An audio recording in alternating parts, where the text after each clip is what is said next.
Na alegria do Espírito Santo, nós saudamos a você que nos acompanha no programa Ponto de Encontro desta 7ª semana do Tempo Comum, aqui pela TV Canção Nova Rio Grande do Sul e pelas redes sociais da nossa Diocese de Caxias do Sul. Obrigado a você pela sua audiência e pela sua companhia. Já há algumas semanas nós estamos trazendo a você os episódios do documentário, a série documental dos 90 anos da Diocese de Caxias do Sul. Hoje vamos acompanhar o 7º episódio, que fala sobre a dimensão social da fé. Também vai falar sobre a Caritas diocesana, os movimentos, as pastorais sociais, todo esse trabalho realizado na nossa diocese. Confira!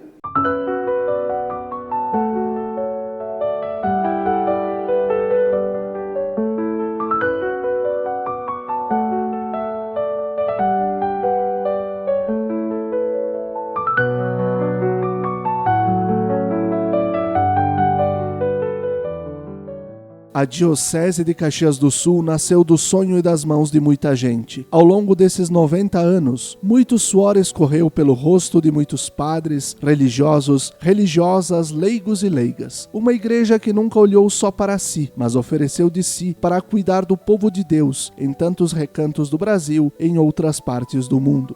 Vem Dom Benedito e ele pensa assim: vou fazer um caminho missionário, vou mandar padres para as missões.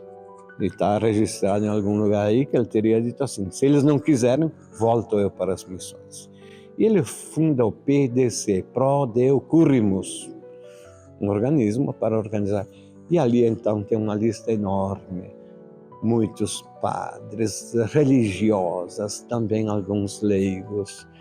E foi maravilhoso esse trabalho. Quando em 1970, na década de 1970, a CNBB pedia para as igrejas do Sul, as dioceses do Sul do Brasil, que abrissem frentes missionárias, principalmente na região amazônica, que havia grande dificuldade de ter presença de padres da vida religiosa.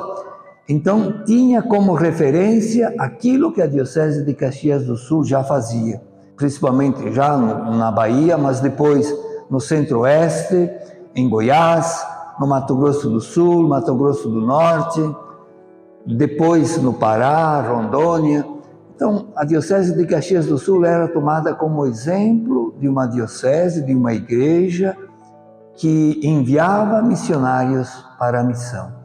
Foi com certeza a base para o projeto das igrejas irmãs no Brasil, quando então mais à frente uma diocese do Sul se tornava oficialmente irmã de uma diocese missionária e havia os intercâmbios e os auxílios que permanecem até hoje. Um dos aspectos muito importantes que nós precisamos nos dar por conta é de que a igreja ela é peregrina e missionária por sua natureza, visto que ela tem a sua origem e o seu desígnio de Deus Pai, que é aquele que envia seu Filho Jesus na força do Espírito Santo. E aqui está também o mandato missionário de Jesus no Evangelho de Mateus. E a Diocese de Caxias ela tem uma história de missão muito significativa, bonita, porque ela soube assimilar este desígnio de Deus Pai. Deus que desce, o Filho que desce, o Espírito que desce e somos enviados em missão. Porque a missão, de certa forma, é a alma da igreja. Se a igreja não tiver missão, ela se enfraquece, ela vai morrendo. Teve uma repercussão muito grande a presença de padres em diferentes pontos importantes. Então, isto fortalecia também o espírito missionário, porque lá estava alguém que representava a Diocese de Caxias. Então, quando a gente andava pelo Brasil, eu que trabalhei na infância e adolescência missionária, a gente escutava: a Diocese de Caxias é uma diocese missionária. E falavam os nomes de padres que atuavam em diferentes lugares. Ficamos conhecidos no Brasil por esta dinâmica de abertura e de envio de padres às diferentes regiões. Talvez esses encargos, esses trabalhos de direção, de animação, eles vieram também pelo testemunho. E quando esses organismos, tanto a CNBB, Centro Cultural Missionário, as Pontifícias Obras Missionárias, tinham necessidade de pessoas para servir nesses quadros, procuravam pessoas que tinham experiência.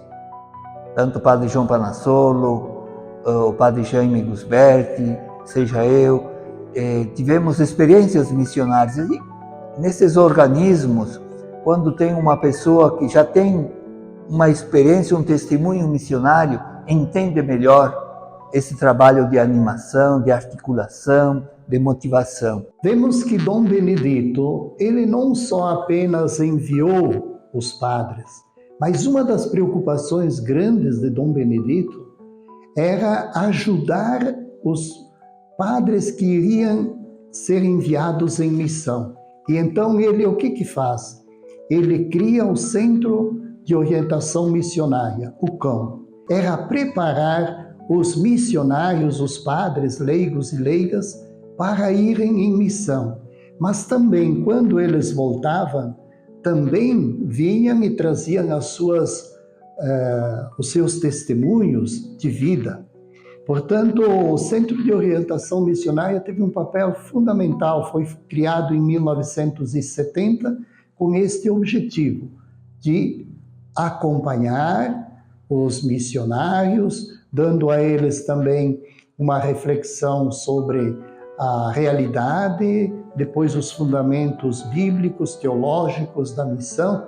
E vinham pessoas de diferentes lugares, não só do Brasil, mas de toda a América Latina, que vinham também participar dos cursos aqui no Centro de Orientação Missionária.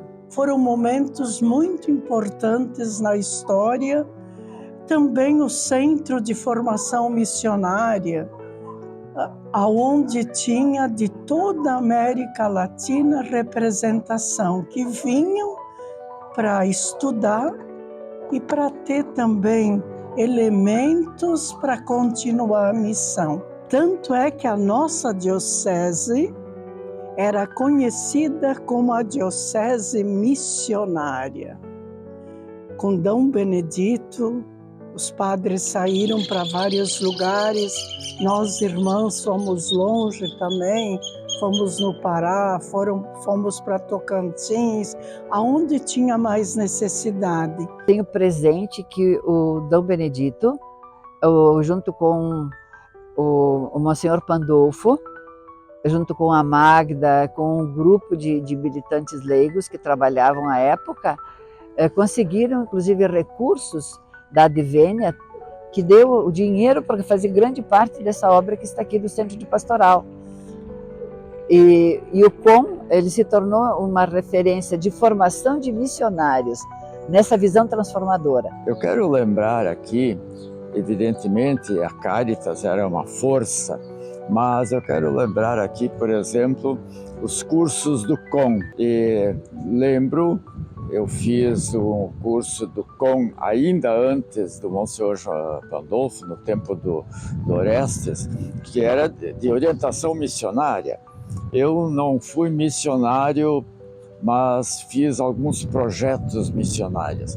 Era uma igreja aqui em Caxias que se voltava para as missões. A Diocese de Caxias do Sul foi protagonista no trabalho com os povos nômades, na organização da saúde alternativa e na organização do trabalho cooperativo e associativo. Uma igreja preocupada com o social, formando homens e mulheres preocupados com a vida e os direitos do ser humano. Outro ramo muito importante foi o Padre Esquil, Padre Júlio, que trabalharam bastante na pastoral da agricultura mesmo, né?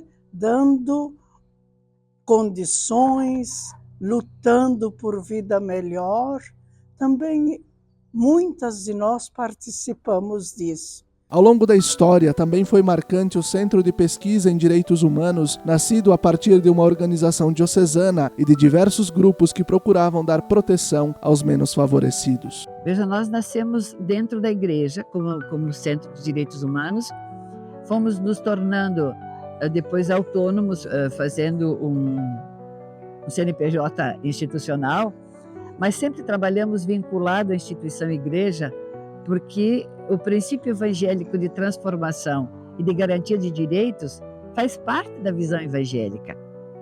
E como Centro de Direitos Humanos, nós começamos trabalhando não só então nas violações de direitos do mundo do trabalho, mas também em outras áreas. E por isso o Padre Roque, como instituidor e organização do Centro de Direitos Humanos, aliás, devemos muito à sua força, à sua liderança.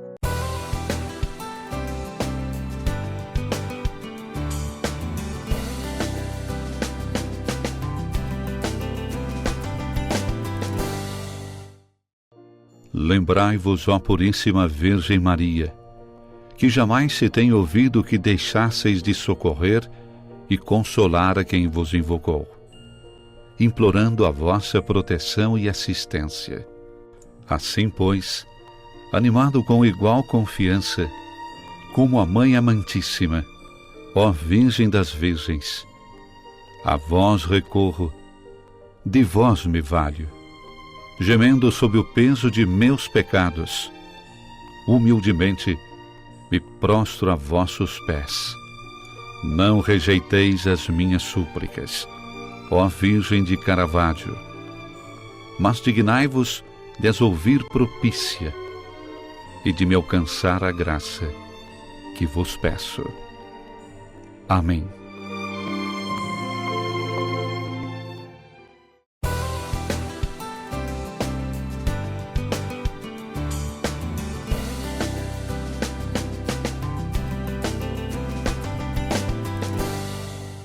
Uma igreja que sempre fez uma opção afetiva e efetiva pelas juventudes. Muitos foram os trabalhos realizados e que floresceram com a organização das escolas, das uniões de moços e moças católicas, da ação católica, as pastorais sociais e a pastoral da juventude. Atendendo a um pedido dos bispos do Brasil, a Diocese de Caxias do Sul continua sendo referência no trabalho e protagonismo das ações juvenis.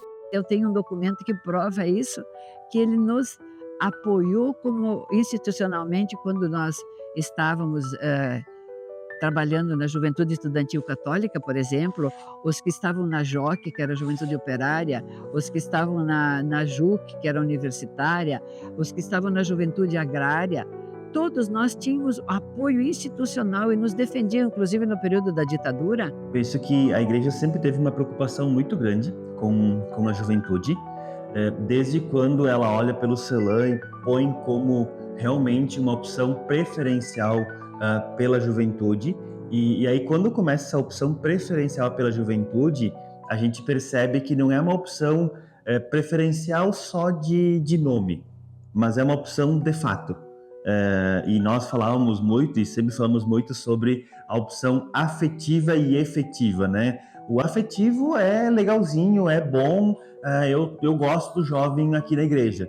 E o efetivo é muito mais do que isso. Além de gostar, eu quero realmente que ele esteja aqui, eu quero valorizar ele, eu quero que ele esteja presente. Então, se percebe que ao longo do tempo, ao longo da história, a igreja vai fazendo esse passo. Ela sai de uma opção afetiva e entra, de fato, numa opção efetiva.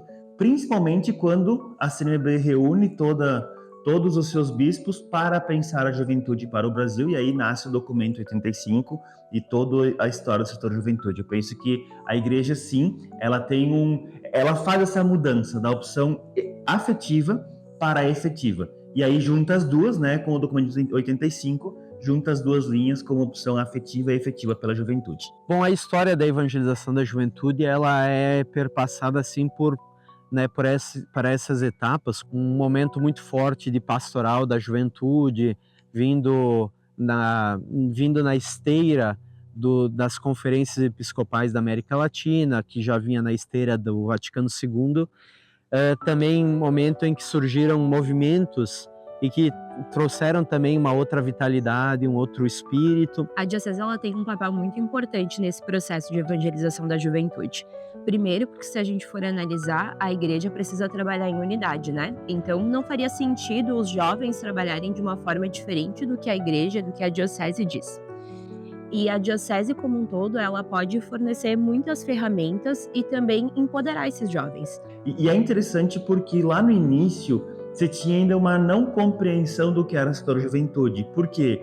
Porque lá no início se pensava, o setor juventude agora vem para terminar a pastoral X, a pastoral Y, o movimento tal, e agora vai ser tudo o setor juventude. Não é esse o objetivo do setor juventude, muito pelo contrário, é fortalecer a particularidade de cada um, mas ter um ponto de encontro. E aí quando se começa lá em 2000, antes dos anos 2010, aí se começa todo esse movimento de setor juventude, as primeiras reuniões e tal, então começam os primeiros embates também até chegar realmente na compreensão do que era o setor juventude. E aí 2011 vem o anúncio da Jornada Mundial da Juventude no Rio de Janeiro. Temos 2 anos pela frente para organizar tudo. E a gente percebe que 2011 é um pouco a virada de chave, é aquele momento em que a gente vai olhando para a juventude, além de ser só o nosso movimento, além de ser só a nossa pastoral, além de ser só o nosso grupinho,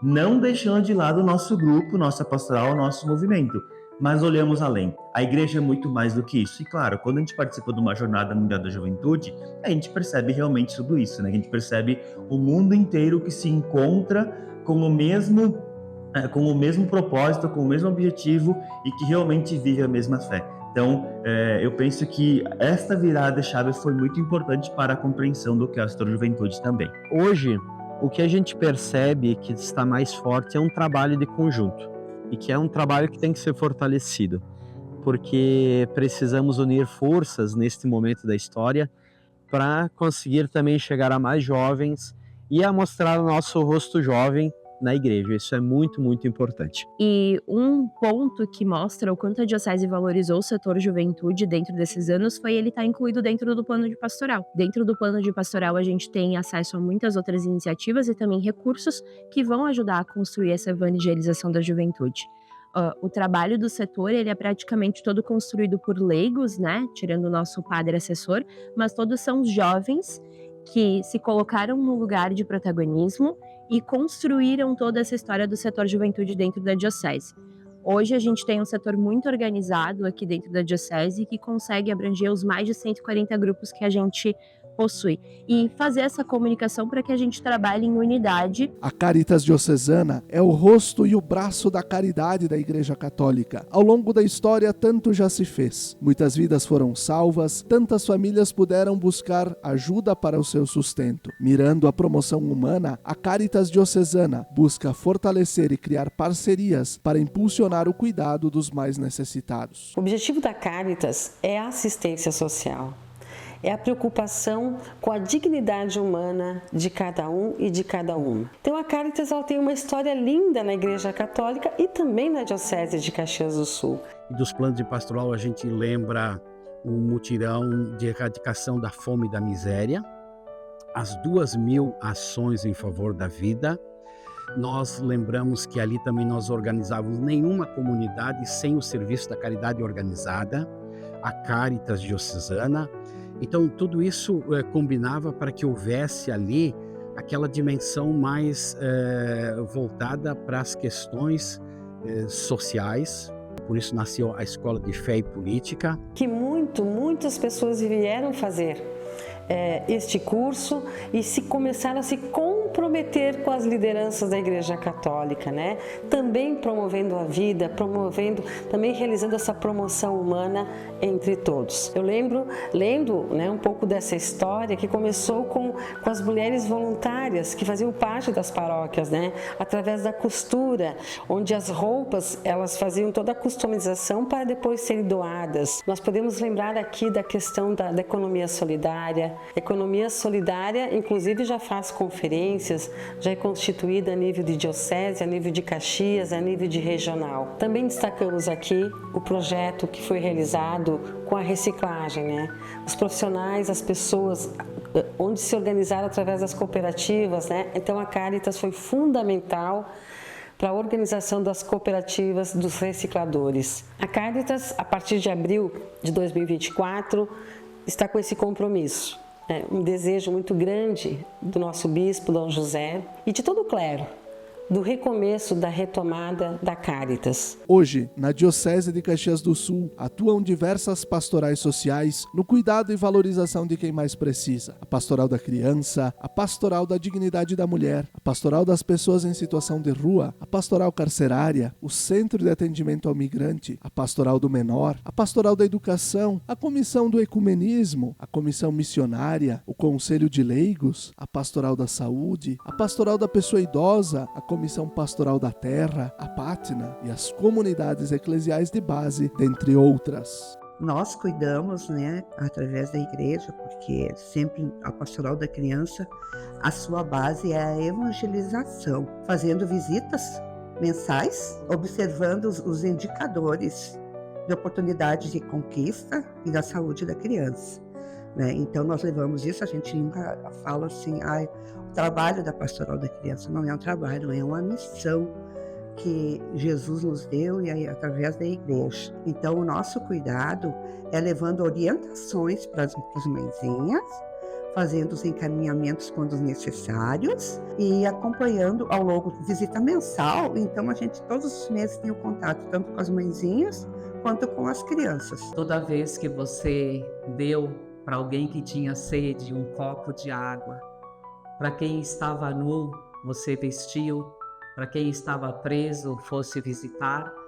Então a igreja, mais do que nunca hoje, responde a este apelo aos mais necessitados. É o Evangelho de Jesus Cristo sendo levado nas ruas da nossa cidade através da Pastoral das Pessoas em Situação de Rua, que a dignidade, o valor inalienável que tem todo ser humano seja preservado. Já fazem 38 anos que existe na Diocese essa pastoral. E a gente continua cuidando dessas mulheres.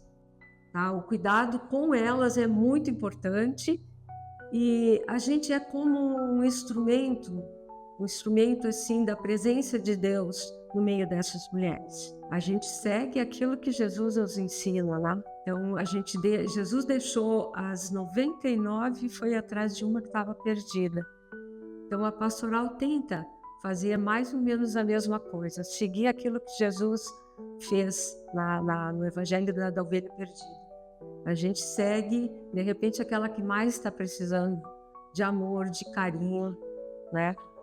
Por parte, a gente é a presença de Jesus junto delas. Com um olhar apurado para o cuidado espiritual do povo de Deus, sem descurar a missão social da igreja, os movimentos eclesiais são importantes na transmissão e no cultivo da fé. Homens e mulheres, sal da terra e luz do mundo, para formar discípulos missionários. Sem a ligação da diocese com o movimento não teria continuidade.